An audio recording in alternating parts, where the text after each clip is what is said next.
સરકારે સ્માર્ટફોનના યુઝર્સને સાયબર ક્રિમિનલથી બચાવવા માટે ફોનમાંથી ઘણી એવી એપ્લિકેશન દૂર કરવાનું સૂચના કર્યું છે. આ એપ્સના કારણે તેમના પર્સનલ ડેટા દુરુપયોગ થઈ શકે છે અને તમારી સાથે ફ્રોડ થઈ શકે છે. સરકાર યુઝર્સને અવારનવાર આવા સાયબર ક્રાઇમ બચવા માટેના સૂચના કરે છે.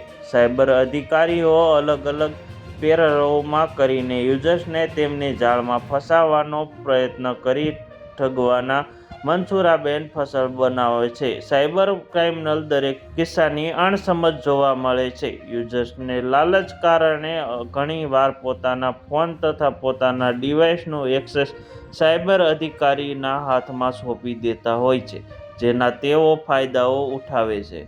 સાયબર ક્રાઇમ અધિકારીઓ વેબસાઇટ પર લોકોના વારંવાર થઈ રહેલા સાયબર ક્રાઇમ બચવાની સલાહ આપવામાં આવે છે. સાથે સાથે યુઝર્સને સાવધાની પણ રાખવાનું કહેવામાં આવે છે. સરકારે યુઝર્સને ઘણી એવી વેબસાઇટોને પોતાના ફોનમાંથી ડિલીટ કરવાનું સૂચન કર્યું છે. સાથે સાથે તે એપ્સને પોતાના ફોનમાં ક્યારેય પણ ડાઉનલોડ ન કરવાનું કહે છે. સાયબર ક્રાઇમના રિપોર્ટ કરનાર વેબસાઇટ યુઝરને પોતાના સ્માર્ટફોનમાં સ્ક્રીન શેર કરવાનું કહેનાર એપ્લિકેશન ડાઉનલોડ ન કરવાની સલાહ આપી છે. સાથે યુઝર્સને તે એપ્સ ડિલીટ કરવાનું પણ કહ્યું છે. સરકાર આ નિર્ણય એવા યુઝર્સ માટે આવ્યો છે જે જાણે અજાણે આ એપ્સને ડાઉનલોડ કરે છે.